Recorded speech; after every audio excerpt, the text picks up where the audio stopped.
Bonjour Alain Soral. Bonjour Pierre de Brague. Alors, 10 ans après Comprendre l'Empire, vous revenez avec votre 13e livre, Comprendre l'époque, qui est à mon sens votre synthèse philosophique. C'est un ouvrage très pédagogique. Je dirais que c'est un peu l'histoire du concept selon Alain Soral, mais on va en parler. Est-ce qu'on peut dire que Comprendre l'époque, c'est le pendant philosophique de Comprendre l'Empire? On peut le dire, oui, effectivement, les deux livres sont complémentaires. Le premier était plutôt historico-politique, même si effectivement il s'appuie sur des concepts, et celui-là est plus spécifiquement, on va dire, philosophico-historique, hein. C'est ce qui fait que quand on articule les deux, eh ben, on a, à mon avis, la totalité du champ qui est couvert. Alors j'insiste sur le sous-titre, hein, parce que j'ai appelé ça Comprendre l'époque. On va pour être dans la série des comprendre, hein, comprendre l'Empire. Bon, ben, c'était spécifiquement sur le processus de domination actuel que je démarre à partir de la Révolution française. Là, j'ai voulu démarrer l'histoire, je dirais radicalement, hein, à l'origine même de l'histoire. Et le sous-titre est plus explicite, je dirais, que le titre. C'est pourquoi l'égalité. C'est de dire qu'en fait, tout le processus historique dans lequel on est, en fait, est un processus égalitaire, au moins au sens abstrait du terme, hein, voilà. Et ce que je dis, c'est que c'est une idée tellement évidente et tellement profonde qu'on n'y pense même plus. C'est-à-dire que, pour employer un langage populaire, tout, aujourd'hui, dans le politique évidemment, se fait au nom de l'égalité et rien n'est possible, en tout cas de manière affichée, au nom de l'inégalité, hein. Vous ne pouvez rien vendre au nom de l'inégalité aujourd'hui, hein. Voilà. Et après, ben, tout le travail, c'est d'expliquer pourquoi, comment, hein. Alors, vous parlez de l'origine de l'histoire, justement, on va y revenir, puisque dans les 2 premiers chapitres de votre livre, vous nous présentez le fonctionnement du monde de la tradition, qui est un monde foncièrement inégalitaire, justement, et car intrinsèquement hiérarchique. Est-ce que vous pouvez nous en dire un peu plus sur ce monde perdu que l'homme moderne a bien du mal à concevoir?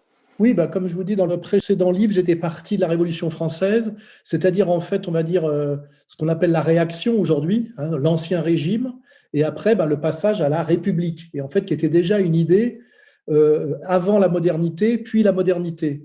Et en fait, cette avant-modernité qui était la monarchie, on appelle ça la tradition.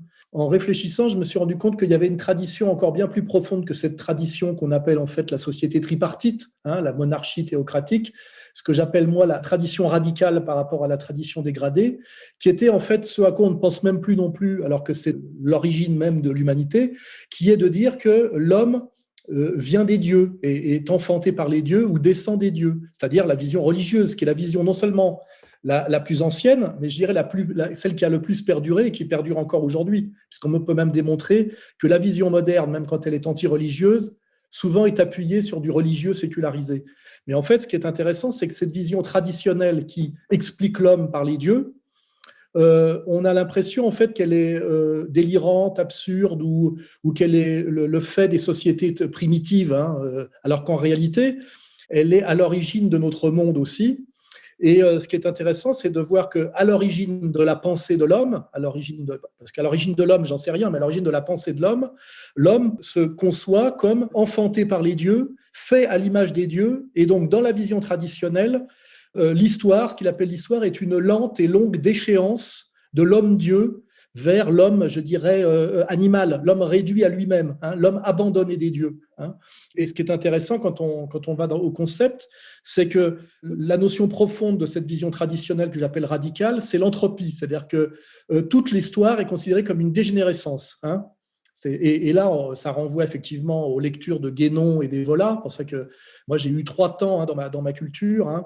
J'ai eu la culture moderne comme tout le monde, on va dire, comme je suis de gauche, c'est Marx. Après, je me suis intéressé au monde d'avant, on va dire, c'est Maurras. Et puis après, je me suis rendu compte que ce monde d'avant, il y avait encore un avant, et c'est Guénon et Vola. Vous voyez, ça serait les 3 temps de lecture qu'il faut aujourd'hui avoir, en partant effectivement de la modernité pour remonter, parce que dans l'autre sens, en fait, c'est abstrait dans l'autre sens, hein. Marx, Maurras et Vola, hein. Ça tombe bien parce que je pense que les gens qui vont sur contre-culture peuvent se cultiver avec ces 3 types de lecture que nous proposons, hein. Et donc, en fait, ce que je montre, c'est que la vision traditionnelle, qui est rigoureusement le contraire de la vision moderne, c'est que la donation de sens se fait par l'origine et que c'est un monde intrinsèquement hiérarchique qui fonctionne dans la notion de perte, c'est-à-dire de l'homme-dieu vers l'homme animal, hein, et que ce qu'on appelle, nous, la modernité, dans la vision traditionnelle, c'est une déchéance. Hein. Et alors, évidemment, pour ceux qui ont un peu cette culture, eh ben, il y a l'âge d'or, hein, où l'homme est directement en contact des dieux, voire est un homme-dieu, enfanté par les dieux et a les privilèges, je dirais, des dieux. Et après, ben, on passe à l'âge d'argent, l'âge de bronze, l'âge de fer.